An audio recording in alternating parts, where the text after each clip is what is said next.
que c'était un féminicide et qu'il fallait le punir sévèrement.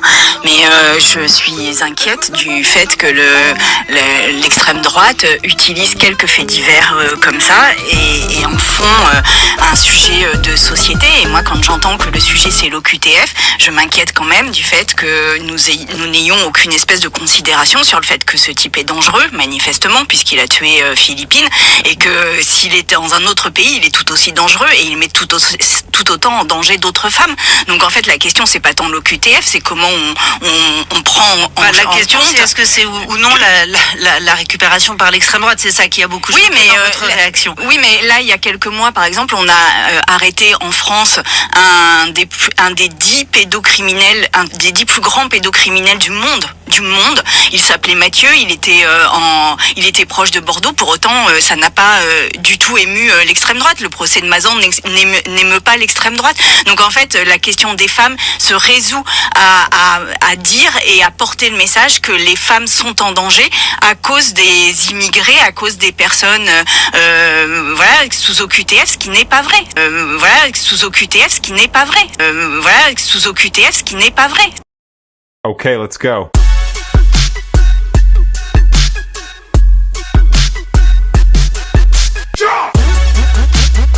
Pourquoi est-ce qu'on discute uniquement et tout de suite on fait des liens avec des questions d'OQTF, des questions des Marocains? Ça, il y a un. Est-ce que j'ai parlé de ça? J'ai dit moi de prison. Mais c'est factuel. Non, c'est la discussion. Si vous regardez sur l'ensemble des médias, vraiment, ça discute là-dessus, quand même, ou politique, des discours politiques. Non, ce qui est factuel aussi.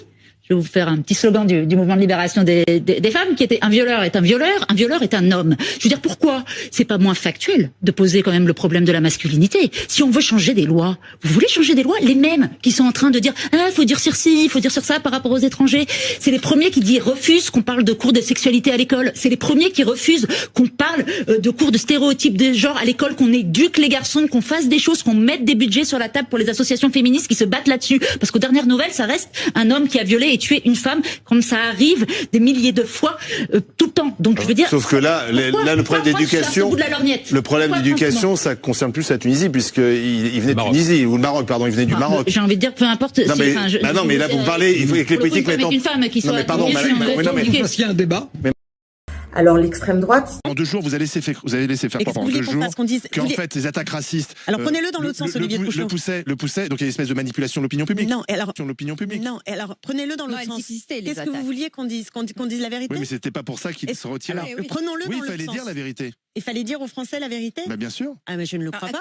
Prenez-le dans l'autre sens. Il met son venin et voilà ce qui me scandalise aujourd'hui. J'écoutais ce matin France Info et pendant 10 minutes de quoi on parlait au sujet de Philippines, des OQTF. Vous avez ces obligations à quitter le territoire et au fond ce dont on parle c'est de la chasse aux migrants. Et non pas de la domination masculine, du besoin de protéger les femmes, parce que moi j'ai été violée par un homme qui n'était pas un immigré. Donc le problème reste entier. Et si le violeur de Philippines, l'assassin de Philippines, avait été mis dehors avec son OQTF, eh bien alors l'homme aurait pu violer et assassiner une femme ailleurs dans le monde. Et on ne règle aucun problème comme ça, on ne peut régler le sujet que si on regarde en face cette violence spécifique, si on s'occupe des récidivistes, si on a un accompagnement social, si on se donne les moyens de protéger les femmes et de faire reculer le sexisme, la domination masculine dans l'ensemble de notre société. Et ça, l'extrême droite ne veut pas le regarder. Donc j'aimerais que pour Philippine, pour toutes les femmes qui ont peur, pour toutes les femmes qui sont victimes, on regarde le vrai sujet. Vous vouliez qu'on dise la vérité? Oui, mais c'était pas pour ça qu'il se retirait. Alors, prenons-le dans l'autre sens. Oui, il fallait dire la vérité. Il fallait dire aux Français la vérité? Bah bien sûr. Ah mais je ne le crois pas. La babouche, la babouche, la babouche, elle veut sa babouche, la babouche, oh oui, la babouche, la babouche. Un violeur est un homme. Aux dernières nouvelles, ça reste un homme qui a violé et tué une femme, comme ça arrive des milliers de fois tout le temps. Chère Alice, Je partage la même révolte que toi. Les violeurs sont des hommes et le viol détruit les femmes qui le subissent, on est bien d'accord là-dessus. On pourrait avoir un débat sur les causes de cette violence. Est-elle construite culturellement ou bien est-elle innée ? Personnellement, je pense que c'est un mélange des deux. Les hommes ont 10 fois plus de testostérone que les femmes, et la testostérone est une hormone qui donne une certaine force physique et une certaine agressivité. Mais en tant que féministe, je dois aussi reconnaître qu'il est bien plus dur d'être une femme dans un pays de culture musulmane que dans un pays de culture chrétienne. D'être une femme au Maroc, au Soudan ou en Égypte, ça n'est pas la même chose qu'être une femme en France ou en Italie. La violence est donc aussi une affaire de culture. Et la culture peut se modifier, on peut travailler dessus, il y a des questions d'éducation à se poser autour de ça. C'est ce que tu soulèves dans ton intervention et je suis d'accord avec ça. Qu'on éduque les garçons. Mais là où je ne te suis plus du tout, c'est quand tu dis qu'on s'en fiche de la question de l'OQTF. Moi, je m'en fiche pas. Pourquoi est-ce qu'on discute uniquement, que tout de suite on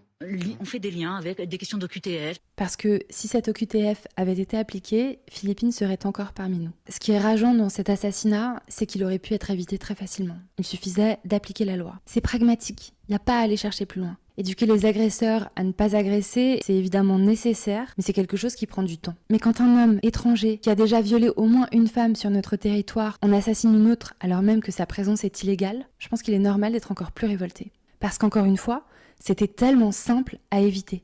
Et ce qui est rageant aussi, c'est que si on n'est même pas capable d'empêcher un clandestin, dont la présence est illégale sur notre sol, d'assassiner une jeune femme, alors que cet homme-là a déjà été condamné pour viol dans notre pays, mais comment peut-on prétendre qu'on sera capable de s'occuper des autres ? Ce qui est rageant, c'est que même le niveau 0 en termes de difficulté de ce qu'on peut faire pour protéger les femmes, même ce niveau 0-là, on n'est pas capable de s'en occuper. S'il est dans un autre pays, il est tout aussi dangereux et il met tout autant en danger d'autres femmes.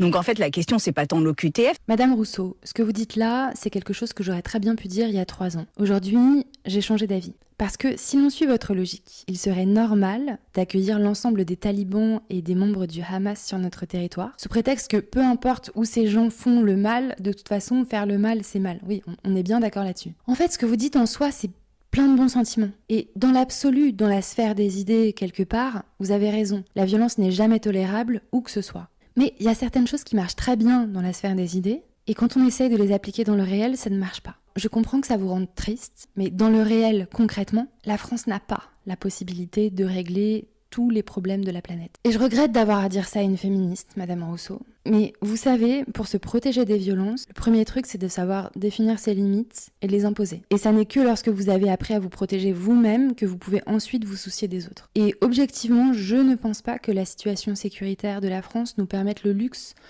de penser aux autres. Nous avons déjà suffisamment de violeurs, suffisamment d'assassins français. Nous n'avons pas besoin, en plus de cela, de nous imposer la présence de violeurs et de tueurs étrangers. Ah, que non, je partirai pas. Je connais pas la RISMA. Non, je ne ferai pas. J'aime trop la RSA. Eh ben, ils nous ont colonisé 132 ans. Et là, c'est notre tour. Et maintenant, on va les coloniser à vie jusqu'à la mort. On va vous coloniser. C'est notre tour, c'est 2 fois. On va bien vous niquer.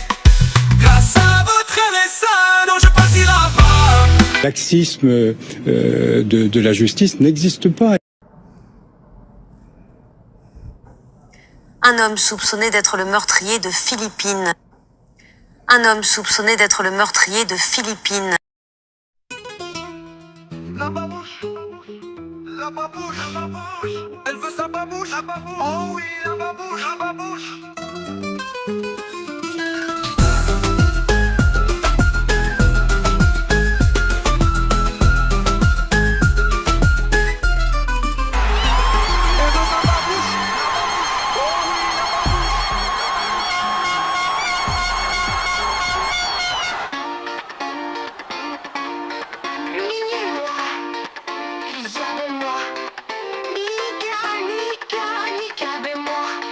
Oh, we've been missing.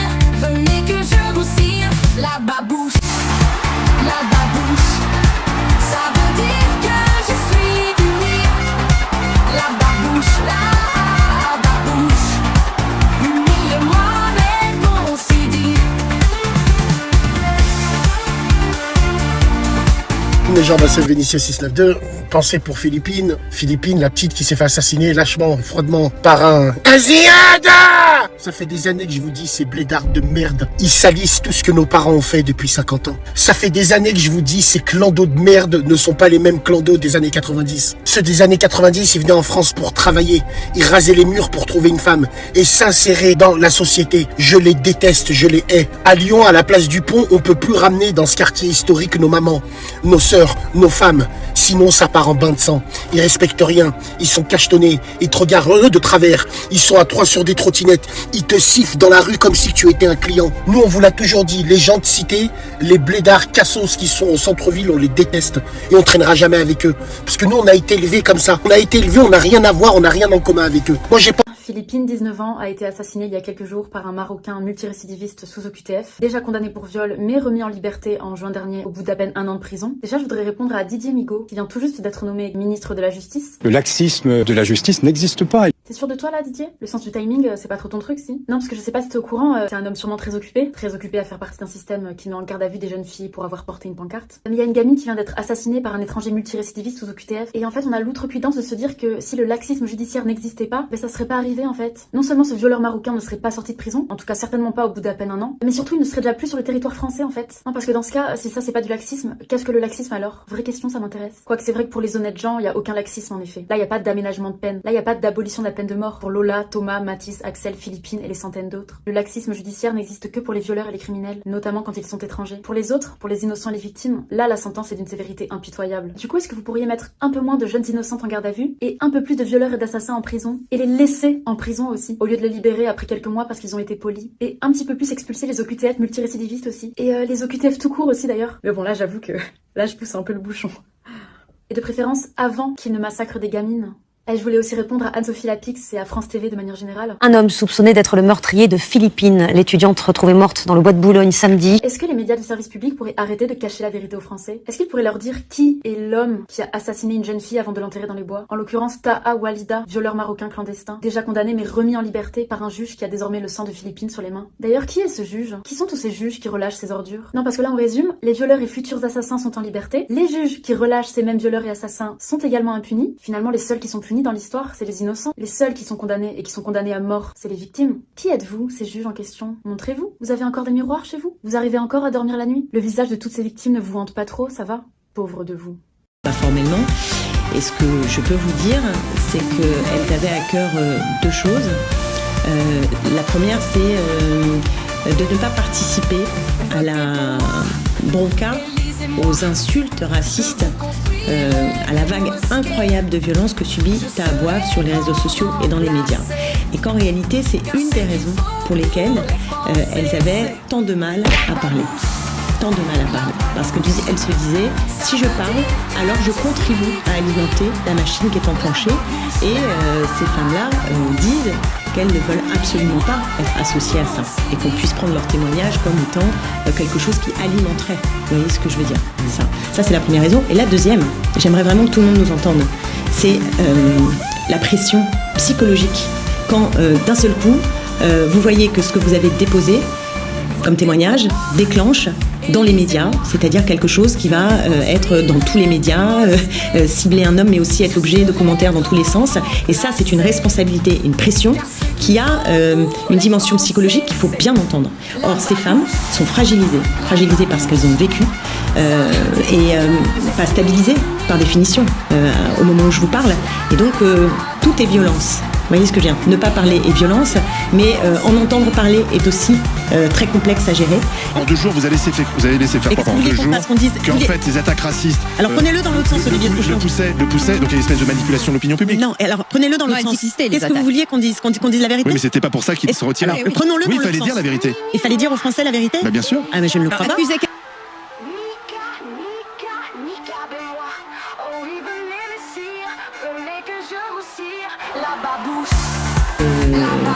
Signalements qui ont été faits à la France Insoumise.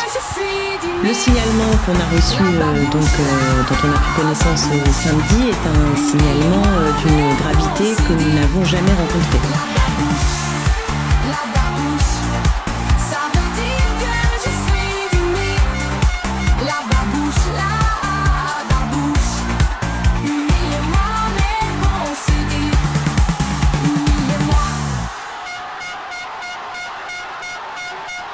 vous avez laissé faire quoi pendant 2 jours.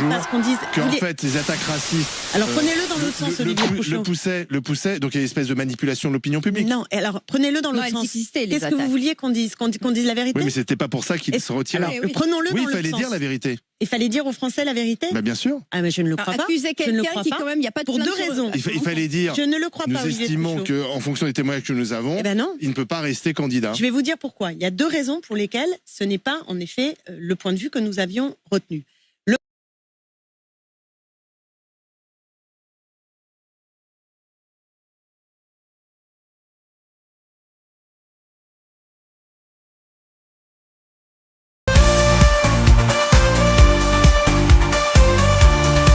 Votez pour moi, élisez-moi, je vous construis